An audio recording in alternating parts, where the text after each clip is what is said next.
आज आपल्याला verbal question करायचे आहेत आणि कोणत्या टेन्सचं वर्बल क्वेश्चन करायचे आहेत? Simple past tense.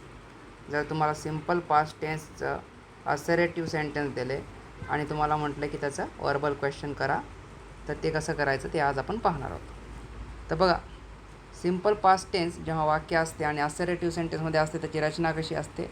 तर पहिला शब्द काय असते? सब्जेक्ट असते आणि वर्बचं कसं असते? दुसरं रूप असते, त्याला V2 म्हणतात. नॉर्मली ईडी लावलेला असते किंवा काही वर्बचे जे असते त्याच्यामध्ये ईडी नसते, तुम्हाला त्याचे V2 पार्ट पाहिजेत. आणि शेवटी काय असते? वर्बच्या नंतर ऑब्जेक्ट असते. तर बघा, तर याला काय म्हणतात? असरेटिव्ह म्हणतात. असरेटिव्ह सेंटेन्स कोणते असतात? असरेटिव्ह म्हणतात किंवा डिक्लरेटिव्ह म्हणतात. डिक्लरेटिव्ह 2-3 नाव आहेत त्याचे, त्याला स्टेटमेंटही म्हणतात. तर काही जरी म्हटलं तरी शेवटी अर्थ काय एकच आहे. त्याला काय म्हणतात मराठीमध्ये? विधानार्थी वाक्य, जे सब्जेक्टनं चालू होते, नंतर वर्ब येते आणि ऑब्जेक्ट येते. पण जर तुम्हाला म्हटलं याचं की तुम्हाला वर्बल क्वेश्चन करायचं आहे, तर तुम्ही काय करणार? तर हेल्पिंग वर्बनं चालू करणार. पहिल्यांदा काय लिहिणार तुम्ही? हेल्पिंग वर्ब लिहिणार, त्याच्यानंतर प्लस सब्जेक्ट लिहिणार, प्लस आता इथं V2 नाही, इथं काय येते? V1 येते आणि प्लस काय येते शेवटी? ऑब्जेक्ट आणि शेवटीला काय येते? Question mark. कारण आपण तुम्ही काय करायले? Verbal question. आणि हेल्पिंग वर्ब बघा इथे एकच आहे, डीड. तर स्टार्टिंगला काय घ्यायचं? डीड घ्यायचं, नंतर सब्जेक्ट घ्यायचा आणि डीड घेतल्यामुळे आता V2 घेता येत नाही. आता आपल्याला काय घ्यावं लागते? V1 घ्यावं लागते. वर्बचं पहिलं रूप म्हणून पाठ पाहिजे तुम्हाला. डीड घ्यायचं, नंतर मग सब्जेक्ट आणि वर्बचं पहिलं रूप प्लस ऑब्जेक्ट घ्यायचं. तर तुमचं वाक्य फक्त सिम्पल पास्ट टेन्स थोडा अवघड आहे. बाकी टेन्समध्ये तर काय तुम्हाला काही बदलायची गरजच नसते. फक्त हेल्पिंग वर्ब पुढे घ्यायचं आणि बाकी वाक्य जशाला तसं लिहायचं असते. फक्त सिम्पल पास्ट टेन्समध्ये तुम्हाला V1च्या जागी V2च्या जागी V1 लिहावं लागणार. तर तेवढी काळजी घ्यावं लागते. आता बघा, आपण उदाहरण घेऊत, तर त्यामध्ये आपली प्रॅक्टिस होऊन जाते. बघा, नंबर 1चं वाक्य काय दिलं आहे तुम्हाला? सिम्पल पास्ट टेन्समध्ये मी वाक्य दिलं आहे, वरद ड्रीव अ स्केच. स्केच म्हणजे चित्र. तर वरद जे आहे ते सब्जेक्ट आहे, ड्रीव हे ड्रॉचं V2 आहे. मी इथं V2 V1 लिहून ठेवतो, इथं कामाला येते तुम्हाला.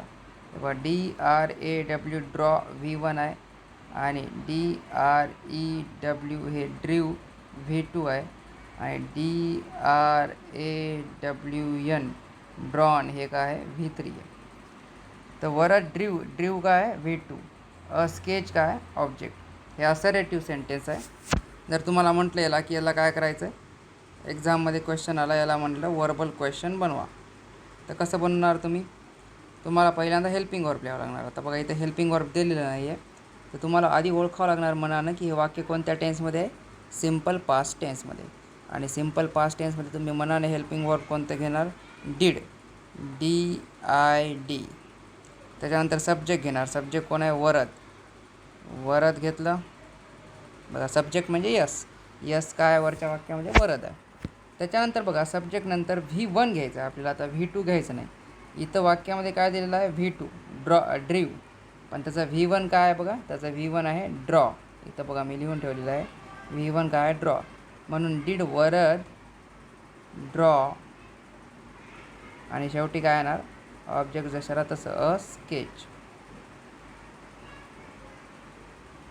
आणि शेवटी लास्टला काय? फुल स्टॉप नाही, क्वेश्चन मार्क द्यायचा, कारण तुम्ही काय बनवलेलं आहे? वर्बल क्वेश्चन बनवलेलं आहे. चला आता 2 नंबरचं वाक्य पाहू. सिम्पल पास्ट टेन्समध्ये दिलेलं आहे मी तुम्हाला. नंबर 2ला सिम्पल पास्ट टेन्समध्ये आहे, शी drank orange juice.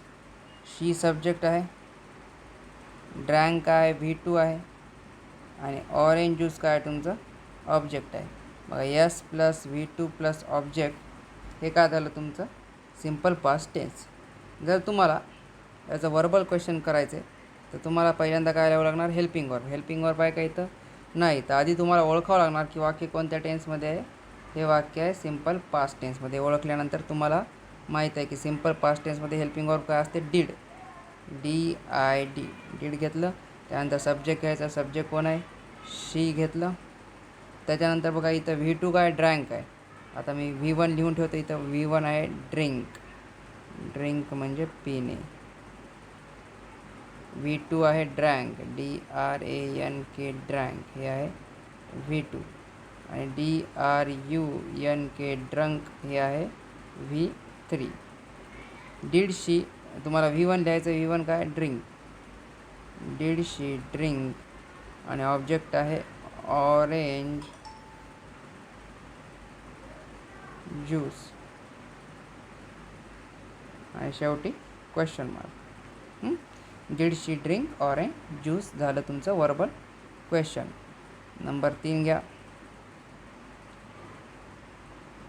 Simple past टेन्सचं वाक्य आहे शी स्पॅट ऑन रोड. शी म्हणजे ती, स्पॅट म्हणजे थुंकणे, हे स्पीटचं V2 आहे. ऑन रोड काय आहे? ऑब्जेक्ट आहे. हे काय आहे तुमचं असर्टिव्ह सेंटेन्स आहे, कारण याच्यामध्ये वाक्य चालू कोणतं कशापासून होते? सब्जेक्टपासून चालू होते. बघा इथं मी स्पॅटचं V1 लिहून ठेवतो. SIPT स्पीट हे V1 आहे. SPAT स्पॅट हे V2 आहे. बघा आता तुम्हाला याचं बनवायचं आहे व्हर्बल क्वेश्चन. तर तुम्हाला पहिल्यांदा वाक्य कशापासून चालू करावं लागणार? Helping verb. सिंपल पास्ट टेन्समध्ये हेल्पिंग वर्ब काय असते? डिड. DID डिड लिहिलं.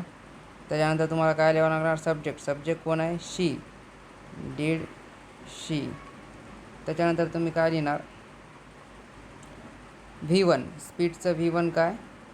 स्पॅटचं V1 काय? स्पीटच V1 आहे. स्पॅटचं V1 काय? स्पीट. SPIT spit. आणि शेवटी काय लिहायचं? ऑब्जेक्ट. ऑब्जेक्ट काय? On road.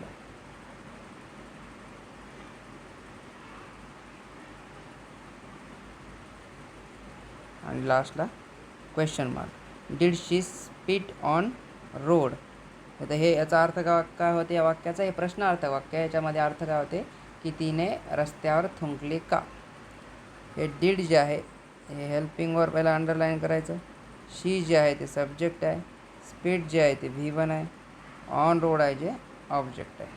अशी रचना असलं की काय? हेल्पिंग वर्बपासून वाक्य चालू झालं की त्याला काय म्हणते? तर व्हर्बल क्वेश्चन म्हणते. चला नंबर 4चं बघा सिंपल पास्ट टेन्सचं उदाहरण. 4ला आहे वाक्य सरिता स्लेप्ट ऑन फ्लोअर. म्हणजे सरिता, स्लेप्ट म्हणजे स्लीपचं V2 आहे म्हणजे झोपणे. सरिता झोपली. ऑन फ्लोअर म्हणजे जमिनीवर. सरिता जमिनीवर झोपली. मी स्लेप्टचं V1 लिहितो. स्लेप्टचं V1 असतं स्लीप. SEEP स्लीप हे V1 आहे. आणि V2 आणि V3 आहे SLPT स्लेप्ट हे आहे V2 आणि V3. याचं जर तुम्हाला क्वेश्चन बनवायचं आहे तर तुम्हाला आधी हेल्पिंग वर्ब घ्यावं लागणार.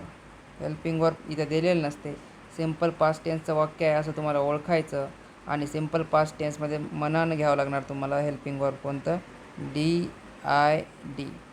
बघा जर तुम्हाला वाक्याचा टेन्स ओळखता आला नाही तर तुम्हाला मनाने हेल्पिंग वर्ब घेता येणार नाही. मग तुम्हाला जर वाटलं हे वाक्य सिंपल प्रेझेंट टेन्सचं आहे तर तुम्ही डज किंवा डू घेणार आणि मग तुमचं उत्तर चुकणार. तुम्हाला आधी टेन्स ओळखावंच लागणार की वाक्याचा टेन्स कोणता आहे. तर इथं आपण ओळखला आहे की कोणता आहे? सिंपल पास्ट टेन्स आहे. आणि म्हणून मग हेल्पिंग वर्ब आपण मनानं काय घेतलं? डीड. त्याच्यानंतर सब्जेक्ट घ्यायचा. सब्जेक्ट काय? सरिता. त्याच्यानंतर V1 लिहायचं. बघा V2 जर ठेवलं तुम्ही तर वाक्य चुकणार. V1 काय? स्लीप. Did Sarita sleep. आणि ऑब्जेक्ट काय आहे? On floor. On floor. आणि शेवटी काय द्यायचं? Question mark. डीड काय आहे? हेल्पिंग वर्ब आहे. सरिता सब्जेक्ट आहे. यस. स्लीप V1 आहे. ऑन फ्लोअर काय? ऑब्जेक्ट आहे. चला 5 नंबरचं वाक्य बघा. सिंपल पास्ट टेन्स आहे. We spoke in English in our school. म्हणजे आम्ही आमच्या शाळेमध्ये इंग्लिशमध्ये बोलतो. हे वी जे आहे ते सब्जेक्ट आहे. स्पोक जे आहे ते V2 आहे. स्पीकचं V2 स्पोक. इन इंग्लिश हे आहे ऑब्जेक्ट. इन आवर स्कूल हे आहे कॉम्प्लिमेंट. बघा हे इन जे आहे प्रिपोजिशन आहे. या इनपासून पुढे काय तयार होते? कॉम्प्लिमेंट तयार होते. हे वाक्य असर्टिव्ह सेंटेन्स कारण याची सुरुवात कशापासून होते, सब्जेक्टपासून होते, म्हणून याला बनायचं असर्टिव्ह सेंटेन्स आणि याला तुम्हाला बनवायचं वर्बल क्वेश्चन. बघा तुम्हाला माहीत पाहिजे कोणत्या टेन्समध्ये, तुम्ही ओळखलं कोणत्या टेन्समध्ये, सिम्पल पास्ट टेन्समध्ये. म्हणून तुम्ही उत्तर चालू करताना मनाने हेल्पिंग वर्ब कोणता घेणार, डीड, कारण सिम्पल पास्ट टेन्समध्ये हेल्पिंग वर्ब कोणता आहे ते डीड. त्याच्यानंतर तुम्ही सब्जेक्ट घेणार, सब्जेक्ट कोण आहे, वी. त्याच्यानंतर V1 घेणार. बघा आधी मी इथं या स्पोकचं V1 आणि V2 आणि V3 लिहून ठेवतो वर. SPEAK स्पीक हे आहे V1. SPOKE स्पोक हे आहे V2 आणि SPOKEN स्पोकन हे आहे V3. बघा V1 लिहायचं, V1 काय आहे ते स्पोकचं speak, did we speak. Object काय, इन इंग्लिश. कॉम्प्लिमेंट काय, इन आवर स्कूल. आणि शेवटी क्वेश्चन मार्क. हे झालं तुमचा वर्बल क्वेश्चन. याचा अर्थ काय होते की आम्ही आमच्या शाळेमध्ये इंग्लिशमध्ये बोलतो का. जर बोलत असेल तर हो उत्तर, आणि बोलत नसतील तर काय उत्तर येणार, नाही. 6 नंबरचं उदाहरण बघा, सिम्पल पास्ट टेन्सचं. आय सॉ ॲन एलिफंट म्हणजे मी एक हत्ती पाहिला. पहिल्यांदा मी हे सॉ जे आहे ते V2 आहे, V1 आणि V2 आणि V3 लिहून ठेवतो.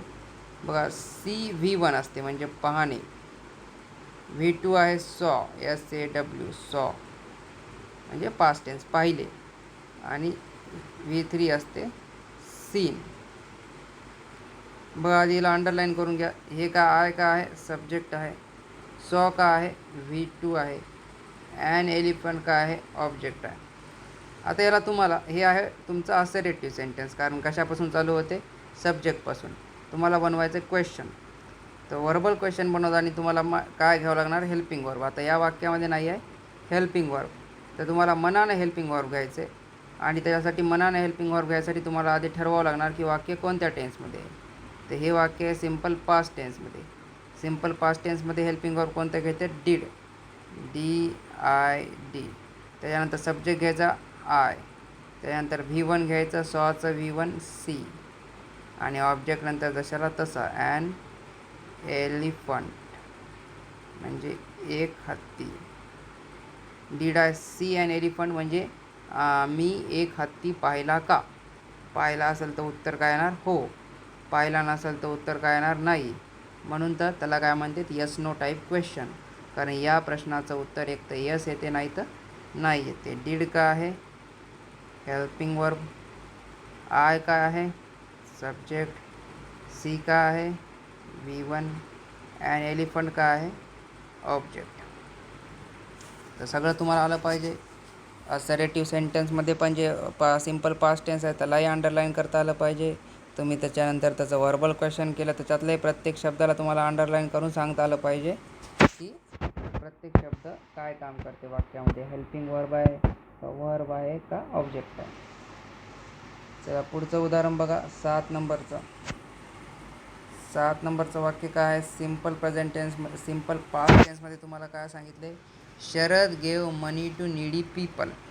म्हणजे शरद पैसे देतो, गिव म्हणजे देणे, मनी म्हणजे पैसे, टू नीडी पीपल म्हणजे गरजू लोकांना. गरजू म्हणजे ज्यांना पैशाची खूप गरज आहे. शरद हे आहे सब्जेक्ट, गेव आहे V2, गिवचं V2 गेव आहे. मनी आहे ऑब्जेक्ट. बघा हे टू प्रिपोजिशन दिसत आहे तुम्हाला, याच्यापासून काय पुढचं कॉम्प्लिमेंट भेटते, टू नीडी पीपल इथपर्यंत आहे कॉम्प्लिमेंट. हे वाक्य आहे असर्टिव्ह सेंटेन्स. याला बनवायचं तुम्हाला वर्बल क्वेश्चन. आधी तुम्ही काय करा, हे गेवचं V1 असते गिव, हे लिहून घ्या. V1 गिव, V2 का आहे गेव, आणि V3 का आहे गिवन. आता बघा याचं क्वेश्चन बनवायचं तुम्हाला काय घ्यावं लागणार, पहिल्यांदा हेल्पिंग वर्ब घ्यावं लागणार.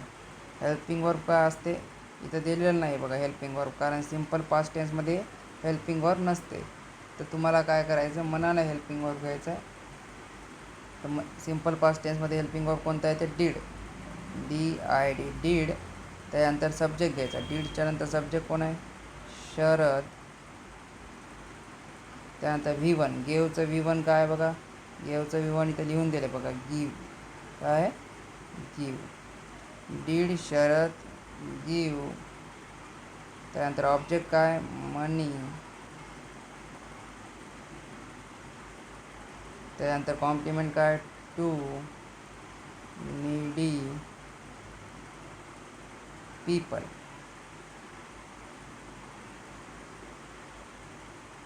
आणि शेवटी क्वेश्चन मार्क. अंडरलाईन करायचं, डीड काय हेल्पिंग वर्ब आहे, शरद सब्जेक्ट आहे, गिव काय V1 आहे, मनी ऑब्जेक्ट आहे, टू नीडी पीपल एवढा आहे कॉम्प्लिमेंट. चला बघा पुढचं उदाहरण आहे 8 नंबरचं सिम्पल पास्ट टेन्सचं वाक्य आहे. आय ड्रीव अ स्केच, म्हणजे मी एक स्केच काढले. आय काय सब्जेक्ट आहे, ड्रीव काय V2 आहे, अ स्केच काय ऑब्जेक्ट आहे. आधी मी ड्रीवचं V1 V2 V3 लिहितो. DRAW draw V1, DREW ड्रीव V2 आणि DRAWN ड्रॉन काय आहे V3 आहे. तुम्हाला दिलेलं वाक्य कोणतं आहे असर्टिव्ह वाक्य आहे, त्याला काय म्हणतात विधानार्थी वाक्य. कशापासून चालू होते सब्जेक्टपासून. तुम्हाला बनवायचं काय वर्बल क्वेश्चन. कशापासून चालू होते हेल्पिंग वर्बपासून. हेल्पिंग वर्ब कोणता असते सिम्पल पास्ट टेन्समध्ये डीड. त्यानंतर सब्जेक्ट आय. त्याच्यानंतर तुम्हाला काय करायचं V1 घ्यायचं, ड्रीवचं V1 काय असते ड्रॉ. आणि शेवटी काय घ्यायचं आहे ऑब्जेक्ट. ऑब्जेक्ट काय अ स्केच. आणि फुल स्टॉप द्यायचा नाही, क्वेश्चन मार्क द्यायचं. डीडला अंडरलाईन करायचं, हेल्पिंग वर्ब आयला सब्जेक्ट, ड्रॉ आहे V1, अ स्केच आहे ऑब्जेक्ट. चला 9 नंबरचं उदाहरण बघा सिम्पल पास्ट टेन्सचं. 9 नंबरचं वाक्य काय आहे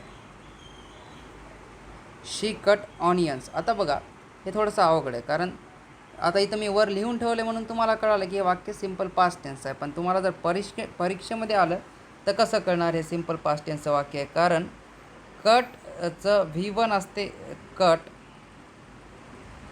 V2 पण असते कट आणि V3 पण असते कट. आता बघा शी कट ऑनियन्स हे जर तुम्ही याला यस केलं आणि याला V1 केलं आणि याला ऑनियन्स केलं तर हे तर वाक्य झालं सिम्पल प्रेझेंट टेन्सचं. तुम्हाला कसं कळालं की हे वाक्य सिम्पल पास्ट टेन्सचं आहे. तर बघा सिम्पल प्रेझेंट टेन्समध्ये जर सब्जेक्ट तुमचा शी असेल म्हणजे एक वचनी असेल तर व्हर्बला काय लागलं असतं तुमच्या यस लागलं असतं. सिम्पल प्रेझेंट टेन्स असला असतं तर वाक्य काय झालं असतं शी कट्स ऑनियन्स झालं असतं. मग तिथं यस नाही आहे म्हणून तुम्हाला काय कळालं की हे V1 नाही आहे, हे काय आहे V2 आहे. कारण V2ला काय लागत नाही यस लागत नाही. तर हे कट काय आहे V2 आहे. ही कट ऑनियन्स हे सिम्पल पास्ट टेन्सचं वाक्य आहे, कारण कटला काय लागलं नाही यस हा प्रत्यय लागलेला नाही. आता बघा शी कट ऑनियन्स हे आहे असर्टिव्ह सेंटेन्स. तुम्हाला बनवायचं आहे त्याला वर्बल क्वेश्चन. वर्बल क्वेश्चन बनवताना तुम्हाला हेल्पिंग वर्ब घ्यावं लागणार. तर या वाक्यात हेल्पिंग वर्ब दिलेलाच नाही. तर मग हेल्पिंग वर्ब दिलेलं नसेल तर कुठं दिलेलं नसते, एक तर सिम्पल प्रेझेंट टेन्समध्ये आणि एक दिलेलं नसते सिम्पल पास्ट टेन्समध्ये. तर तुम्हाला ओळखावं लागणार वाक्य सिम्पल प्रेझेंट टेन्स आहे का सिम्पल पास्ट टेन्स आहे. आता आपण ओळखलं हे वाक्य सिम्पल पास्ट टेन्स आहे म्हणून हेल्पिंग वर्ब काय घेणार आपण डीड. त्याच्यानंतर सब्जेक्ट घेणार, सब्जेक्ट काय शी. त्याच्यानंतर V1 घेणार, V1 काय कट. बघा V2 पण कटच आहे आणि V1 पण कटच आहे. आणि शेवटी काय घेणार ऑब्जेक्ट काय आहे ऑनियन्स, ऑनियन्स. आणि शेवटी क्वेश्चन मार्क. हे बाय डीड काय हेल्पिंग वर्ब, कट सब्जेक्ट शी सब्जेक्ट आहे, कट V1 आहे, ऑनियन्स ऑब्जेक्ट आहे. डीड शी कट ऑनियन्स याचा अर्थ होते तिनं कांदे कापले का. हे क्वेश्चन आहे. कापले असतील तर हो, नाही तर नाही. आता बघा लास्ट उदाहरण 10 नंबरचं वाक्य आहे सिम्पल पास्ट टेन्सचं. She lied to mother. म्हणजे शी म्हणजे ती, लाईड म्हणजे खोटं बोलली, हे V2 आहे. लायचं V2 लाईड आणि टू मदर काय ऑब्जेक्ट. मी V1 लिहितो बघा. LIE हे आहे V1 आणि LIED लाईड हे आहे V2 आणि LIED लाईडच आहे V3.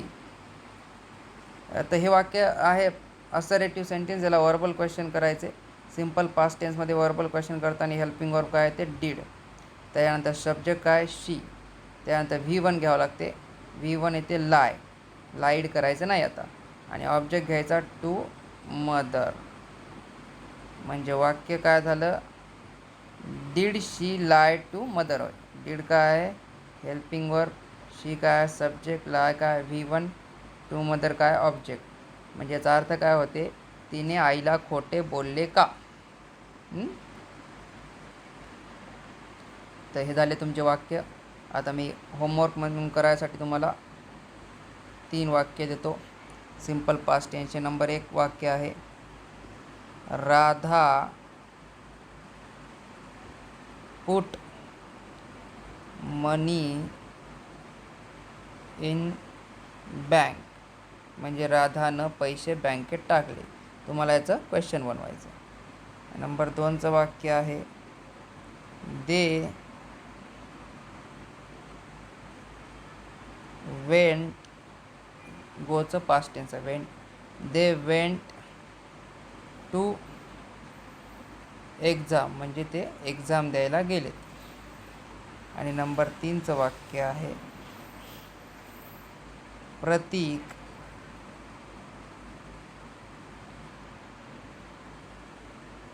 लॉस्ट. लूजचं V2 आहे म्हणजे हरवणे. प्रतीक लॉस्ट हिज वॉलेट. वॉलेट म्हणजे पॉकेट. प्रतीकने त्याचे वॉलेट हरवले. हे करून आणा याचे वर्बल क्वेश्चन.